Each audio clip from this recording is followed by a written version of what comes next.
What's up, guys? Hardcore Horror Nerd here. This week's video is going to be a recent pickup video. I've gotten a lot of movies since my last pickup video, and this week's mail was actually my favorite week of mail that I've ever had. Got some cool releases, or some cool movies. Mostly VHS, haven't really done Blu-ray or DVD lately. Been really working on my VHS collection. So let's get started. First up is, I got this at Goodwill. It's a Foxy Brown. 1970s blaxploitation film. The only thing I know about it is Pam Grier's in it, and Pam Grier was also in Jackie Brown, which is Quentin Tarantino's film. And again, another thing that I know about it is Sid Haig's in it, and I love Sid Haig from his work in The Devil's Rejects and House of a Thousand Corpses, and he was actually in Jackie Brown for a little bit. So I kind of wanted to check it out knowing that he was in it. Next up, we have Slapshot, which is a hockey comedy movie. I first watched this on Netflix a few weeks ago, and I actually really liked it. It reminded me a lot of the movie Goon, which is also another hockey comedy movie that's really good.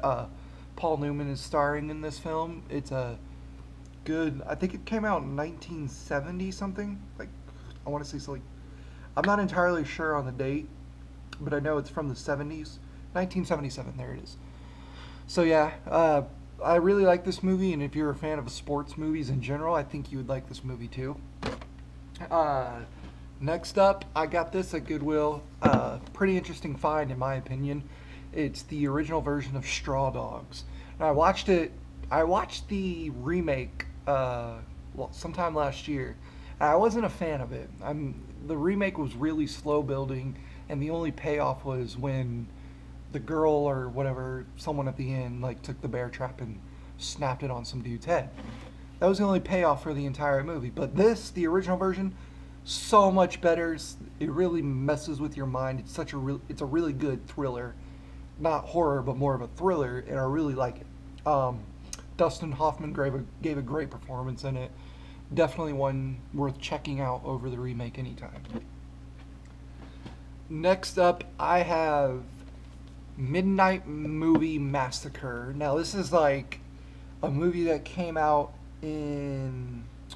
When did this come out? Let's just shoot and say 1970. Woo! Yeah. Yeah, so it came out in like the 1970s. And it's basically a parody of like sci-fi movies with a massacre in it, and I watched it when I first got it, and I couldn't stop laughing. It was terrible, but in a good way. It's like one of those movies that was so bad that it's good at the end of it. So yeah, pretty funny, awesome film. Check it out if you can. Next up is Beyond Reanimator. Now, when I bought this particular tape right here, it was actually sealed like brand new, and I haven't seen any of the other Reanimator movies, so I'm gonna hold off on watching this one. I can't really tell you much about it because, like I said, I've never seen the Reanimator movies, and I've never seen this movie, so I'm gonna hold off watching it until I watch all the other ones, and then I'm gonna watch this one and see how it is. So I'm pretty excited to check that out eventually. Next up is, I got this at Goodwill, The Shining. Of course, Stanley Kubrick and Jack Nicholson. Great film. Really creepy film. Has a lot of awesome elements to it. Jack Nicholson's performance is amazing. Love this film. Can honestly give me the chills sometimes. Next up is They Live. I watched this before I went to the Days of the Dead in Atlanta, and I'm really glad I did, because now I could understand what they were talking about on their panel. And this movie is my second favorite John Carpenter movie. It's pure amazingness. All like the effects, the storyline, Keith David and Roddy Piper's acting in it. It's a beautifully made movie. Again, second favorite Carpenter movie next to the original Halloween. Really glad I got this and was able to watch it before I went to the convention. Next we have The Stuff. Now, I've only seen this one other time, and that was sometime last year. Um, and I enjoyed it. I really did. Kind of cheesy, but it really makes you think about, like, I don't know, it can reflect into today with, like, what are they putting in our food that makes it so addicting? And it's kind of like, is food like cigarettes? Is that why people get fat? Because we're so addicted to it. It's a really interesting, like, social commentary on what people eat and stuff like that. It's a really fun film, though. I really enjoyed it, and I can't wait to watch it again. Excuse me. Next up, Escape from New York on VHS. I actually got this I got this sealed when it was mailed to me. Brand new, like, I got to open it for the first time. It was pretty awesome to open. I love this film. It's my third favorite Carpenter film. John Carpenter honestly can do no wrong. Wait, no. The Ward, that was, Anyway, this movie's really good, and if you really haven't checked it out yet, you're missing out, because this is a really good movie. Next up, I have a movie that I'm really not a fan of, but I'm proud to have it in my collection because it completes one part of my collection. And most of you could probably guess this, but if you can't, it's Halloween Resurrection on VHS. That means I have Halloween 1 through Resurrection on VHS, all the first 8 movies, because Rob Zombie's films weren't released on VHS, but I'm really proud to get this in my collection because it completes it. I just recently, over the last 2 days, had a Halloween marathon and watched 1 to 8. Really fun to do. I love marathoning movies, especially Halloween, because it is my favorite franchise. Even though the installments aren't always the best, I still like this franchise in general. Really glad. This was also sealed, too, brand new. Paid $7 for it. Pretty happy. Thought I got a pretty good deal on it. But yeah, I got to pop it in the VHS player for the first time yesterday, like ever, and it was awesome. This is one of the ones I got this week that I was really happy to get. Same thing with The Stuff. The Stuff was one that I got this week that I was like, oh yay, more mail this week. Next up is My Bloody Valentine, the original. The only other time I watched this movie was February 13th of last year. I actually got to see it in theaters in this thing called Horror Remix, and they took, bits and clips of, like, movies that you would never really hear of and threw it in there, and then they had, like, little 30-minute segments of highlighting movies. And this was the last movie that they highlighted for the night, and they cut it down from, like, 91 minutes to about 36 minutes and summed up the movie. I really enjoyed it, and I wasn't able to see it or find it anywhere. Not just on VHS, but I forgot to look and stuff when I first saw it, so I was glad I was able to snag this on VHS. I watched it for the second time on Valentine's Day and loved it. It's a really good, solid, straight slasher film. And I really do like the movies like this that take place on holidays like Halloween and Valentine's Day, because Silent Night, Deadly Night takes place during Christmas. It's just the setting of the film is what makes these films so awesome. And growing up as a kid, when I was just starting horror movies, getting into horror movies, I was like, I can't imagine, like a Santa Claus killer or someone killing on a Valentine's Day. This seems like a happy thing. But no, they take the movies like this, take something that you associate with happiness and make it so badass with how they execute their film. And I love holiday films, Halloween's my favorite film, Silent Night's another favorite film of mine, and My Bloody Valentine's up there with one of my favorite films that takes place on a holiday.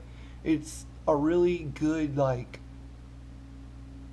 shock to your brain to think, hey, something like this could happen on this day. So yeah, really good movie. If you haven't seen the original yet, check it out. so much better than that 3D crap that was made. And the only reason I like the 3D thing, like remotely like it, is because Tom Atkins is in it. But I think he gets killed in it, so that's kind of. So yep. And then up next, this one I was really proud I was able to snag, and I got it off of eBay for about 18 bucks, which I heard I overpaid a little too much on it, but it was the only one I could find of that particular release, and I was like, man, I really need to get this film. And so I'm talking about Lucio Fulci's Zombie, or Zombie 2, I think it's, yeah, The Dead Among Us.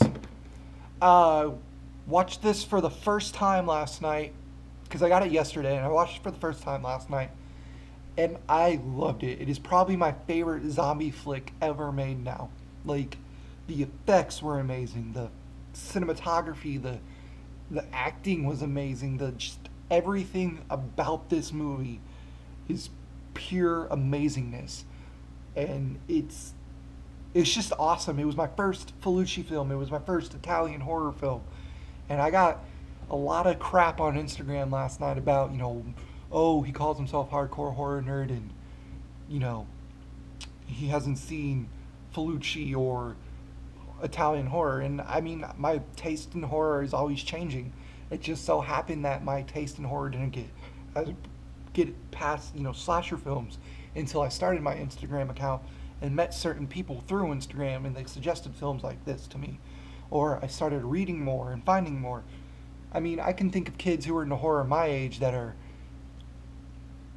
never heard of Nail Gun Massacre or Zombie, or all they think of is, hey, let's go watch Halloween because that's a horror movie. I mean, Halloween's a great movie, but Halloween's not the only horror movie out there, and slashers aren't the only subgenre, I should say, of horror movies. There's zombies movies, there's massacre movies, there's gore flicks, there's exploitation, there's a bunch of things, and I think people need to stop being closed-minded and embrace everything. And when someone as young as me or younger who's just starting to collect, they need to applaud and help that person out and not bring them down thinking, oh, this kid doesn't know anything because he's just now watching this film. Get over it. I'm only 21, people. Gonna start discovering stuff more and more as I grow up. Anyway, that rant's over. Love this film. Again, favorite zombie film ever made now, and it's really good. If you don't recognize it, it's an Anchor Bay clamshell edition. Really like this clamshell. I really like these Anchor Bay clamshells. They're amazing. I have Halloween on Anchor Bay clam, and I have I Spit on Your Grave on Anchor Bay clam. Both amazing clamshells.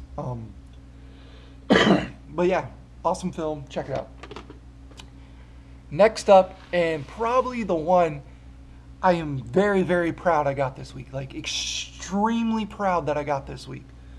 I actually just read about it last Sunday, and I was able to get it by Friday. And I was really, really, really, really happy. I think I mentioned just a tiny bit of it in my horror reading material video. It is... I'm so happy I got this movie. It's like... And I got to watch it the night I got it too. And it was like... Wow. This was the trashiest movie I've ever seen. But in a good way. Like, it was amazing. And enough like hyping it up. Now I'm going to talk about Microwave Massacre, big box VHS through Midnight Video. Whew! This movie is amazing. It's about a guy who gets pissed off that his wife is a terrible cook, and she's cooking all these weird meals, and he doesn't like them, so he kills her, and then he stuffs her in a microwave, and cooks her, and then chops her up, and then starts eating her, and shares her body parts, that apparently taste really good, to his co-workers. And it just doesn't stop with his wife now, people. Like, he's going to get, like, hookers and just ladies of the night and random women off the street, having sex with them, killing them, and then eating them. It's It was absolutely, completely trashy and cheesy and amazing. And I'm a kid who thought, Killing Spree, that came out in 1980, was a good, gore zombie flick. Nah, this completely blew Killing Spree out of the water for me. It's probably one of my favorite like cheese gore films. Really awesome. Like the effects were kind of, but what do you expect? It's a cheesy film. Look at the name, Microwave Massacre. My favorite part was he had like this dream sequence where had like a huge knife, and not like your normal kitchen knife that Michael Myers stabs people with, like a giant, like almost Paul Bunyan type knife, like that big. Took some butter and spread it on a woman, and then put like a giant piece of like bread on top of her, and then the dream sequence ends. And I'm like, what was that? Because that was just completely amazing of how cheesy that was. And another favorite scene of mine, this was right after he killed his wife. It was the next morning. I guess he kind of forgot that he killed her. He's calling for his wife. He's like, I'm ready to leave for work. Where's my lunch? And he opens up the microwave. Because the name Microwave Massacre comes from he kind of has a hate for her microwave because that's all she uses anymore. And so he opens up the microwave. He's like, oh, I wonder what's in the microwave. Maybe she left me something in there. So he opens up the microwave. And he goes, oh, she's in the microwave. And then closes it. I think the wife's name was May. So he goes, oh, May is in the microwave. Closes it. Turns around, starts walking away. And then stops and realizes what he just saw. And he's like, May? Ah! But yeah, really good movie. Really, honestly, was really hard to... I was lucky enough to find it right away, but I heard this movie. It's actually really hard to find. I did not pay cheap for it. It was about a $55 purchase, but it was completely worth it. So I'm actually going to show it off. Here's the big box. It's not your average slip cover of, My Bloody Valentine. That's a slip cover. Or, it's not. Well, there's a clamshell in there, but it's not just a straight up clamshell. A big box means here you have your big box. And then, within your big box, you have the clamshell, and then the tape.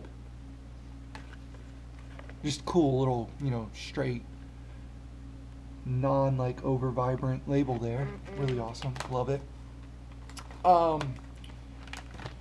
But yeah, so that is all my recent pickups. And I hope you enjoyed the videos as always. You can follow me on Instagram at Hardcore Horror Nerd. You can like Horror Affair on Facebook. You can like Love of Horror on Facebook. Keep checking in on the YouTube videos. Gonna try to make one every week as I've been doing. Just trying to get new ideas here and there. So if you got an idea of like, maybe you watched my collection video and you're like, oh, I want to see you talk about this movie in your collection, go ahead and tell me you want me to talk about a movie in my collection. I'll do it for you. I'm always interested in, learning about movies and talking about movies. I love movies. I love horror movies. I love action movies.